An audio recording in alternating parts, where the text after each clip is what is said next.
হসপিটালের মতো জায়গায় একজন ডাক্তারকে ধর্ষণ করে খুন করা হচ্ছে। তাহলে ভাবুন তো একবার, আমার আপনার ঘরের যে সাধারণ মেয়ে, তারা কোথায় যাবে?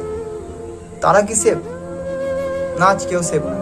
কারণ আমাদের সমাজে যারা অন্যায় করে তাদের কোনো সাজা হয় না, কিন্তু যারা অন্যায়ের প্রতিবাদ করে, যারা ধর্ষকদের শাস্তির জন্য আন্দোলন করে, অনেক মানুষ আছে যারা এইসব আন্দোলনকারীদেরকে চুপ করে দেওয়ার চেষ্টা করে, তাদের আন্দোলনকে ভেস্তে দেওয়ার চেষ্টা করে। কালকে তো একজনকে বলতে দেখলাম যে এরকম অন্যায়, এরকম কি আমাদের এখানে প্রথম? এরকম তো বহু জায়গায় হয়েছে। না, মানে আমি একটা জিনিস বুঝতে পারছি না, এটা কি তার কাছে কোনো উৎসব যে ওদের ওখানে হয়েছে আমাদের এখানেও হবে? তাদের ক্ষতি কি?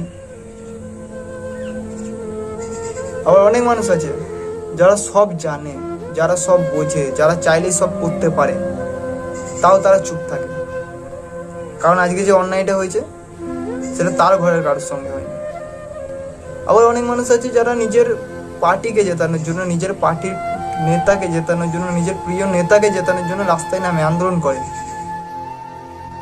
তারাও আর চুপ। আবার অনেক মানুষ আছে যারা নিজের ধর্মকে শ্রেষ্ঠ দেখানোর জন্য যুদ্ধ করে, আন্দোলন করে, তারাও আর চুপ। আজকে শুধু রাস্তায় একজনই আছে, সেটা হচ্ছে নারীরা। কারণ অত্যাচারটা তো নারীদের উপরই হচ্ছে। কিন্তু কেন? এই নারীরা কি কারোর মা, কারোর বোন, কারোর দিদি নয়? তোমার যে মা, তোমার যে দিদি, তোমার যে বোন, তারা নারী নয়? কিন্তু কে বোঝাবে কাকে? আমরা সবাই ভুলে গেছি। তাই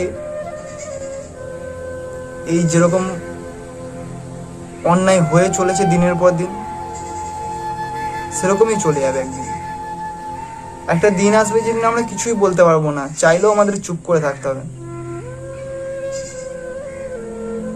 তাই আর না, এবার রুখে দাঁড়াও। এবার সময় এসেছে আন্দোলন করার। কে কোন ধর্মের, কে কোন পার্টি করে, সব ভুলে যাও। তুমি মেয়ে না ছেলে, এসব দেখার দরকার নেই।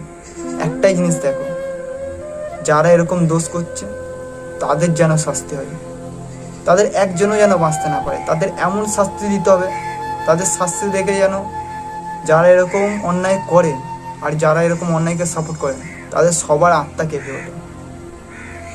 তাই প্লিজ, এবার নারীর সুরক্ষার জন্য, এই যে অন্যায়টা হয়েছে আর.জি. কর হসপিটালে, সেই অন্যায়কারীর শাস্তির জন্য প্লিজ সবাই একত্রিত হও, সবাই আন্দোলন করো প্লিজ।